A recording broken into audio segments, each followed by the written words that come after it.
दोस्तों, आज से 70 साल पहले भारतवासियों को भारत में जीने का हकदार नहीं था, क्योंकि उन्हें खूब तड़पा जाता था। उनसे कूट कूट के काम भी करवाया जाता था और यहाँ तक कि जानवरों की तरह बेरहमी से मार भी दिया जाता था। और भारतवासियों की बस एक तमन्ना थी कि बस कैसे न कैसे करके भारत अंग्रेजों से आज़ाद हो जाए, ताकि हम अपनी मेहनत की रोटी को खा सकें। और शायद इन्हीं लाखों भारतवासियों की दुआ से ही भारत में एक ऐसे इंसान का जन्म हुआ जो बिल्कुल सीधा साधा भोला इंसान था, और उसी ने अपने सच्चाई के रास्ते को पकड़ते हुए 15 अगस्त 1947 को भारत को अंग्रेजों से आजाद करवा दिया था।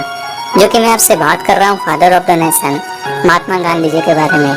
जो कि आज के इस वीडियो में मैं महात्मा गांधी जी के लाइफ के बारे में पूरी कहानी बताऊंगा कि आखिर उनकी जीवन कैसी थी और उन्होंने भारत देश को कैसे आजाद करवाया था। तो दोस्तों, गुजरात के पोरबंदर नाम के शहर में 2 अक्टूबर 1869 को मोहनदास करमचंद गांधी नाम के एक बच्चे का जन्म एक साधारण परिवार में हुआ था। जो कि उनके पिता का नाम करमचंद गांधी और माँ का नाम पुतलीबाई था।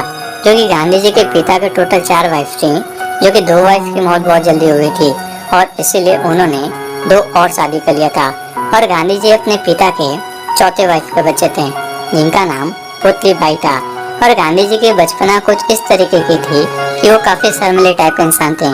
वो ज्यादा बोला नहीं करते थे और उन्हें नए लोगों से बातचीत करने में या तो ढेर सारे लोगों के सामने अपनी बात को रखने में उनकी हालत बहुत ज़्यादा खराब हो जाती थी। और 1874 में गांधी जी के पिता जहाँ रहा करते थे, यानी कि पोरबंदर को छोड़ के राजकोट में शिफ्ट हो गए थे। और साथ ही साथ 1876 में वो राजकोट के दीवान भी बन गए थे।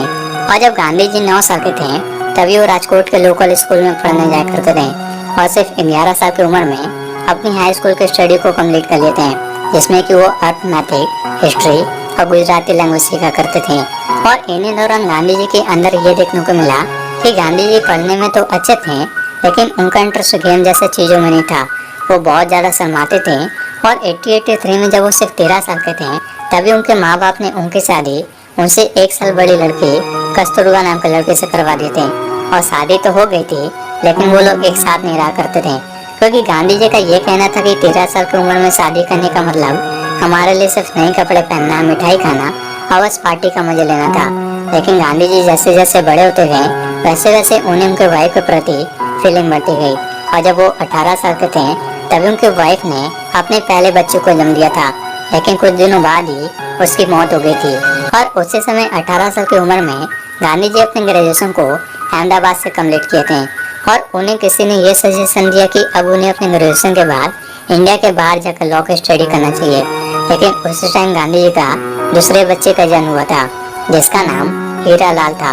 और गांधी जी की माँ चाहती थी कि गांधी जी इतने कम उम्र में अपनी माँ को और अपने परिवार को छोड़कर इंडिया के बाहर न जाएं। लेकिन गांधी जी पूरा मन बना लेते हैं कि उन्हें इंग्लैंड ही जाकर लॉ की स्टडी को कम्प्लीट करना है। और उन्होंने जाते टाइम अपनी माँ से यही वादा किया कि वो इंग्लैंड जाकर अल्कोहल नहीं पियेंगे, मीट नहीं खाएंगे और कोई भी गुटखा, सिगरेट जैसे चीज़ों को हाथ भी नहीं लगाएंगे। और इसी के साथ गांधी जी ने 1888 में अपने लॉ की स्टडी के लिए अपने घर परिवार को छोड़ के इंग्लैंड के लिए निकल गए थे, जहाँ पे उन्होंने इंग्लैंड में जाकर अपने लॉ की स्टडी को किया। और साथ ही साथ गांधी जी अपनी कमजोरी पे काम करते थे, यानी कि उन्हें जो लोगों के सामने बोलने में डर लगता था, उनकी नेचर जो साइड टाइप की थी, उसी चीज़ को दूर करने के लिए इंग्लैंड में पब्लिक स्पीकिंग ग्रुप को ज्वाइन करके प्रैक्टिस किया करते थे। और जब गांधी जी इंग्लैंड में थे, तभी उनकी माँ की मौत हो गई थी। और उन्हें ये बात किसी ने नहीं बताया कि उनकी माँ की मौत हो गई है। और जब वो 1891 में अपनी स्टडी को कंप्लीट करके इंडिया आए, तब उन्हें ये बात पता चली कि उनकी माँ की मौत हो गई है। जो कि ये बात सुन के गांधी जी को बहुत बुरी लगी थी और उन्होंने अपने लॉ की स्टडी को कंप्लीट कर लिया था, इसलिए वो कोर्ट में एज ए लॉयर प्रैक्टिस पे जाते थे। और एक बार की बात है कि 1893 में साउथ अफ्रीका से ऑर्डर आया कि क्या वो साउथ अफ्रीका में एज ए लॉयर काम करेंगे।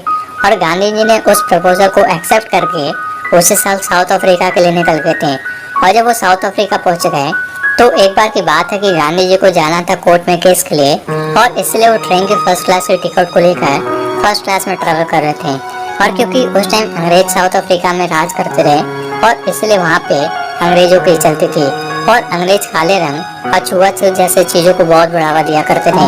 और इसलिए जब अंग्रेजों ने गांधी जी को फर्स्ट क्लास में हाई सोसाइटी वाले लोगों के साथ देखा, तो गांधी जी को बोला कि उन्हें 3rd क्लास जनरल सेक्शन में सफ़र करना होगा। लेकिन गांधी जी ने मना कर दिया था, क्योंकि उनके पास फर्स्ट क्लास की टिकट थी, लेकिन अंग्रेजों ने गांधी जी की एक भी नहीं सुनी और गांधी जी का हाथ मोड़कर उन्हें बहुत मारा और वहीं पे स्टेशन से फेंक दिया, जो कि यही सबसे बड़ी मूवमेंट थी गांधी जी के जीवन की।